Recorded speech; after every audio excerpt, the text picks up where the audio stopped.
All right, what's going on everyone, and welcome to the channel. This video we're going to be discussing all things lofting and how you should be doing it. Stay tuned.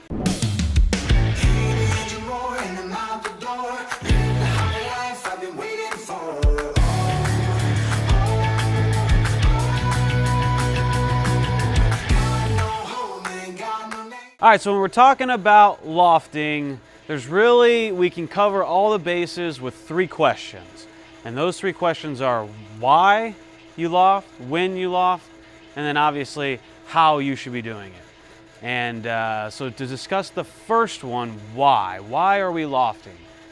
Kyle, why do we loft? Well, we loft because the oil is being depleted from the lane. So as balls are being thrown down the lane, oil is getting taken off the lane. So we can combat that sometimes by just migrating left, or we can throw it over that front part of the lane. The front part of the bowling lane is where the most beat up happens. All the traffic is really condensed. A lot of people have the same laydown points, but they're shooting it all over down lane. So in that front part of the lane is where a lot of friction starts happening. And in our sport, anytime that bowling ball starts hooking early on you, you're dead. If you hit the pot, it's hard to hit the pocket, and if you do hit the pocket, your ball has no energy. Yeah, and it's also a lot of people use surface.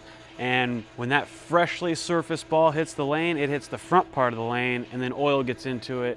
So when there's a lot of surface going down the lane, the fronts can get really, really beat up. And like you said, most of the time we just move left because we're just chasing it in to find more oil as a right-hander. If you're a lefty, it gets tough because then you'd have to go into right-handers traffic. But for the most part, we move left until we reach the gutter. And then whenever we need to keep moving left, then we loft over the gutter. The other option, like you said, is you don't have to move left, and you can take that front portion out of the play by just lofting it over and keeping your feet in the same spot. Now, we've seen someone win a major title doing that. Can you recall? In my head, the last show, we've seen someone loft the right part of the lane and win a major, actually. A major? It was a while ago. It was probably like 10 years ago. Oh, dude. It was like 8 years ago. Mike Fagan won the Masters. Oh, yes, you're right. Yeah, and I think he beat Barnes in the final. Yeah. And he was doing that. He bowled a couple matches playing out to the right. The front part of the lane got chewed up. Chewed up is the word we like to say. Oil gets weird. And then if he was to move left, he didn't like his reaction. He didn't feel comfortable. So instead of moving left, he just stayed there and then used loft. So that's a little bit of the reason why. It's just the oil moving, and it's just another way to combat changing your angle. The next question would be when. And that's a tricky question as well. But it kind of goes into why a little bit. I mean, when we loft, generally, it's toward the end of blocks. Like if we have a 6-game block on the professional tour, games 5 and 6 generally will use some loft. And that's because the professional tour has so many revs across the board that oil gets so screwed up that a lot of times we loft as we get toward the end of the blocks. Kyle, is there any other time that you would think of? Yeah, like an example, you use the Mike Fagan example. That's a great example of when to use loft if you're not all the way to the left. Again, when there's been a lot of traffic go down the lane and that front part of the lane gets beat up. So like an example like Fagan, he wanted to keep that angle that he had. He liked that angle, and as he moved left, he didn't like his angle so much. He didn't like his reaction. So he's like, okay, the ball's hooking early, the front part of the lane's going away, but I want to keep the same angle. All right, I'm just going to throw it a little over, get that ball to shoot down the lane. That's one example of win. And the other example of win is when we get so far left that we got to be close to this ball return, the ball caps, the gutters. And, well, if you don't loft it, you're just going to lay it right into the gutter cap. So those are really the two times of win. Every now and then, maybe in the middle part of the lane, most of the time when we get close to the gutter cap. And I'll add a slight third time you would do it. Sometimes we'll be bowling and we're not doing very well, and we'll try the normal tricks that we would normally try and they're not working. And then somebody will be like, well, why don't you just get it over the fronts a little bit? Maybe that'll change the angle enough for you to get wherever you are on the lane, throwing whatever ball. Adding just a little bit of loft can be the difference between ringing a 10 and not. But we choose that as like a last resort. Like, man, I'm shooting 190, everyone's shooting 230.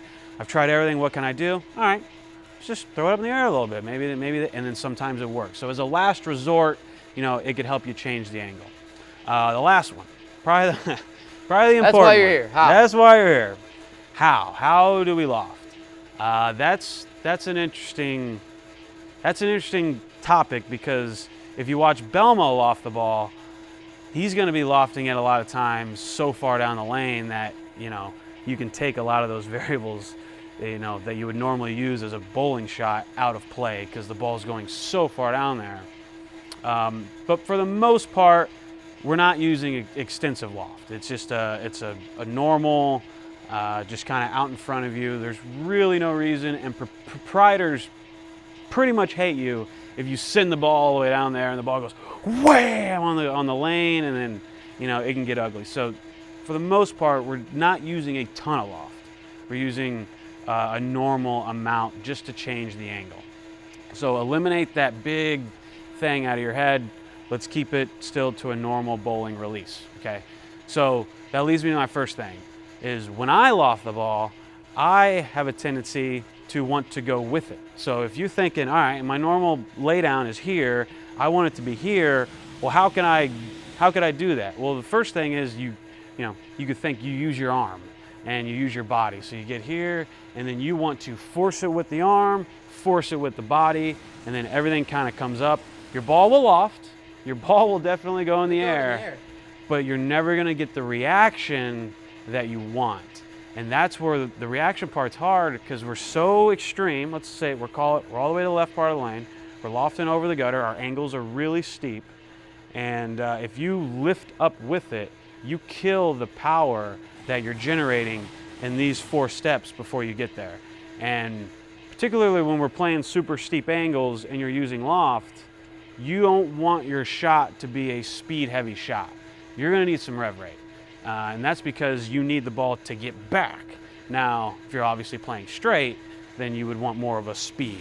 So this is on the extreme end of, we like rev rate in this circumstance. Rev rate's good. Rev rate's your friend. Rev rate's really good. So my first thought, and Kyle's really good at lofting, so I definitely want to hear his perspective, but my first thought is you have to really emphasize using your legs.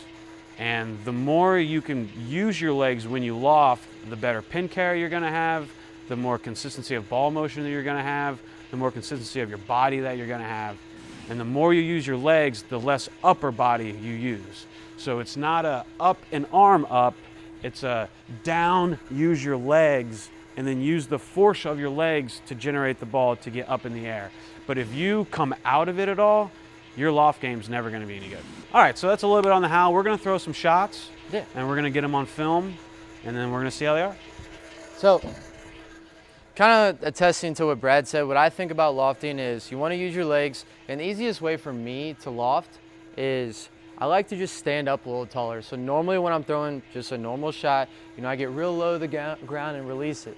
All I'm trying to do is take my release point and just bring it up here a little bit. Because if I try to loft it from down here, I have no choice but to throw it up. And when we want to loft the ball, when we're doing this normal loft, I would say, we just want to get the ball to go out a little further. We don't want it down, and we don't want the trajectory of the ball to be up too high in the air. We want it to more be out. So what do? At the foul line, I just want to be a little taller, so my release point is just higher instead of lower. That's probably the main thing I focus on. So literally just becoming taller will naturally take the fronts out of play just a little bit without even thinking about lofting it, just bringing everything up a touch, not just being so bent over. So I'll throw a normal shot here, and this is a beat up house shot. We're gonna play a little further to the left and hopefully get loose here. But this is just a normal shot, and you'll see where my release point is.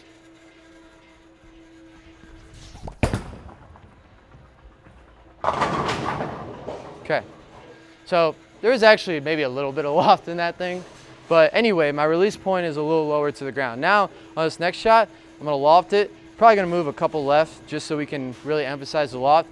All I'm gonna do is just stand up a little taller and try to throw it out onto the lane.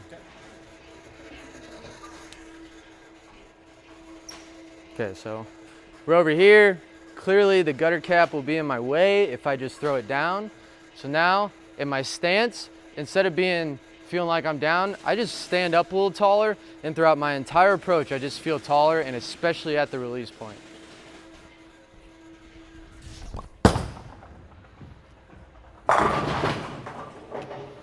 You know, that actually makes a lot of sense, because when you're lofting, you still have to, I don't know, it's always important to have control, but you still have to make sure you have control. I mean, when your angles are that steep and you're requiring this like precision shot like that, you know, having control of your body is important. And like you said, if you start low or if you get too low at the line, then that's going to just want you to raise out of it. And then that's where an inconsistency happens. If you're level plane the whole time, then the control of your legs and your body become a lot better. I mean, that shot right there was butter. It was great, yeah. Like, and you don't have to like force it. You don't have to add all these revs. You don't have to do all that.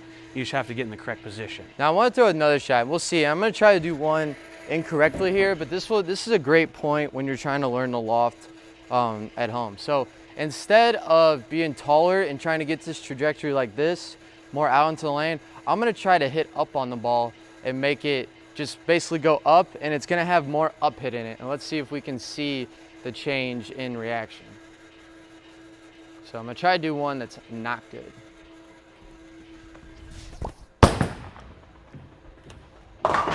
Okay, so when I up hit it, then the reason you might be asking yourself, well, why do we want the trajectory like this instead of, or like this instead of up and then down? Because that makes sense to us, but maybe not to you. Well, the whole reason we're trying to loft the bowling ball is to create length. The ball's hooking early, we want length. Well, when you up hit on a bowling ball and it hits the lane harder, so if it goes up a lot and then down, you're creating a bigger footprint when the ball hits the lane. Well, generally when that happens, the ball wants to change direction. Instead, we want a nice, even like angle going into the lane to let it just land softer on the lane almost. And it's twofold, because in order for you to get that balloon and then it has the big footprint, you have to hit it harder. Yeah. So not only does it have a bigger footprint, it's revving harder. So, and then that's double against you. Yeah, so if you're trying to create length, but by lofting it, and say you loft it, but it creates a massive footprint in the lane where it just changes direction immediately, we didn't accomplish our goal of trying to create length. So when you're at, you know, we're talking about these trajectories here and why we want to do it a certain way, that's why. Yeah, and you know, like we said, you know, as we get over to this part of the lane, it's easy to want to do that. I do that so much. It's like, oh my gosh, everyone's lofting it so far. Here's one. And then it's too much speed. Oh, that one's too much speed. Let me just back it down. But I'm so used, I tried to hit it so hard that first one. If I back it down, I'm gonna hit it hard again, and then it's gonna overread the fronts, and then you get this like really inconsistent reaction that started with you just trying to do too much. And simplifying it with what Kyle said of like, I don't know, maybe just get a little taller, you know, that doesn't seem too excruciatingly hard. Like you're not trying to create this massive angle with this perfect ball roll with the perfect ball. You know, all it is in his head is, all right, I'll just get up a little taller. That's going to get the ball this much farther down the lane, and then we'll start there. Yep. And then if that doesn't do it, well, then we'll move another 2 left, and then maybe that does it. And then if you have to get to the extreme, then yeah, maybe add a little bit of oomph to it. Yeah, can we do one with the extreme? Let's do the extreme. I'm getting Brad's ball because I was throwing Brad's ball. Yeah, this guy grabs. I can't tell you how many times I've put my hand in someone else's ball and I go, oh, that's my new span. Like it feels so good. I'm changing everything. And Kyle threw like a 6-bagger with my ball earlier and he's like, all right, this would be what I would call the extremes of lofting. Let's see if I can even get it back to the pocket. This isn't even that much compared to a lot of guys on tour.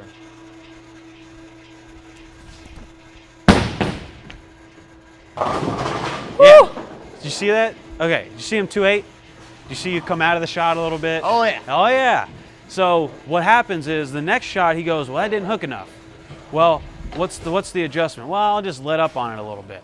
And then the next one could just hook immediately and never get down the lane. Yeah. And it's all because of the extra effort. But it's so easy to do that when you try and loft the if ball. I actually tried to get that one to hook and say it did hook, it'd probably go through the face. Now try and do that same loft, but stay down. Oh, God. So here's the thing I will say about going to the extremes. I'm not that tall. No one really is that bowls. If I want a trajectory like this, well, if I'm trying to get this thing past the arrows like I'm trying to right now, eventually it's got to go up a little bit. But I will try to have a more efficient loft from that same spot.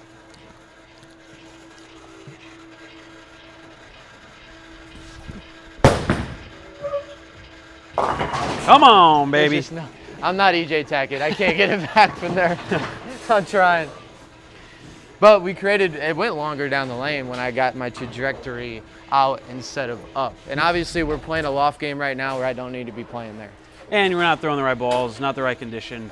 But moral of the story is lofting is really a lot more similar to throwing a normal shot than we think.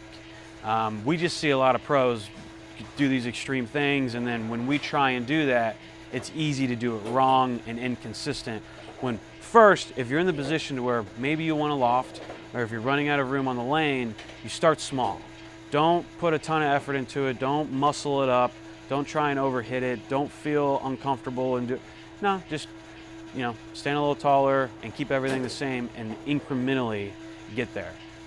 Don't just watch the pros and just start thinking you're a loft king and you're going to do that, because it's just too hard and too inconsistent. All right, guys, so go make all your proprietors mad at home and practice your lofting. No, seriously, it's a good tool to use. A little bit of loft, I don't think ever hurt anybody, and I like doing it. It's a tool I've learned to master, and when you can master it a little bit, you can really have an edge on your opponents. And I grew up on wood lanes, and when I would try to loft, the owner of the bowling alley, Jerry Stover, would be like, "You're denting the pine," because it was pine wood.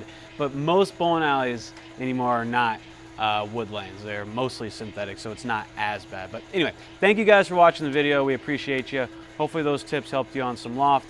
Hopefully you add some loft to your game and it works. Hit that like and subscribe. We love you. We'll see you later.